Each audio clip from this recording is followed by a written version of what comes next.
Welcome to another episode of Z's Corner. It is championship weekend in Trinidad and Tobago. Right now at the Hazy Crawford Stadium, some of our best and brightest national athletes are competing, hoping to either run the qualification standard or throw the qualification distance to be able to represent Trinidad and Tobago at upcoming international events, including the World Athletics Championships, which is happening next month in Budapest, Hungary.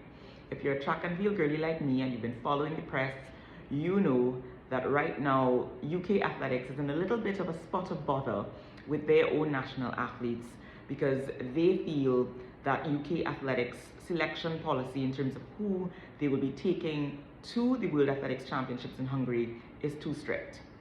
So World Athletics, to be able to attend the World Athletics Championships, you either have to run or through the qualification standard, or by virtue of your world ranking, World Athletics will invite you to participate in the event to be able to go there and compete.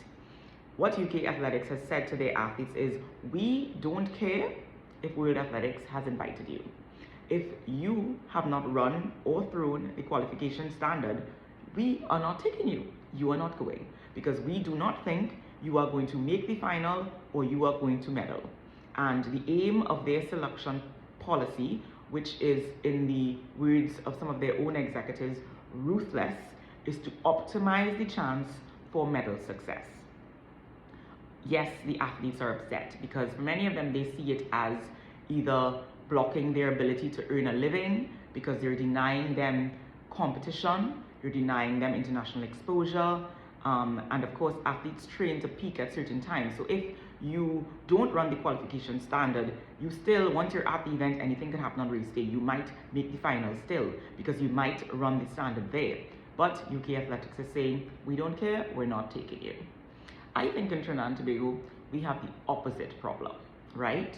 So if our athletes get invited, they go, right? Somehow we will have to find the money and we send them. And what I would rather, because what is happening right now is that we're sending teams and players to international competitions to get blown out of the water.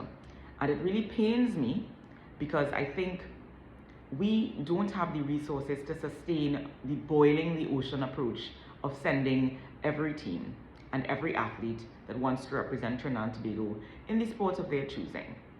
Will this disenfranchise, will a more measured approach disenfranchise some athletes and some sports? Yes. But the reality is our current approach is unsustainable. What I would rather us do is to sit down and say, and when I say us, I mean the athletics administrators, people who make decisions about sport in Trinidad and Tobago. I would much rather they sit down and say, these are the sports that we think we have the best chance of producing world-beating talent, and focus all our resources on upskilling the athletes and the coaches, building the necessary depth, doing the work that we need to do to ensure that in the sports that we are focused on, we have the best chance of achieving world-beating athletes. Because if we do that, these athletes will be able to earn a living and contribute to Trinidad and Tobago to development on their own without depending on the public purse. And the reality is, we do not have unlimited resources. The UK Athletics Association just posted a $1.8 million loss.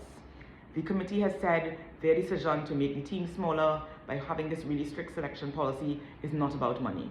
And I believe them.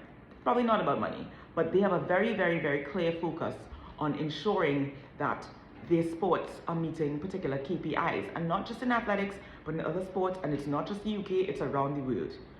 We need to have a more focused and measured approach to sport and sport development in Trinidad and Tobago that reflects our economic realities, our culture, and our circumstance. Will this disenfranchise some athletes? Yes, and I understand that would be painful for some people to accept. But the reality is, our current approach is simply unsustainable. My 2 cents. See you next time, another episode of Z's Corner. Chime in the comments below and let me know what you think.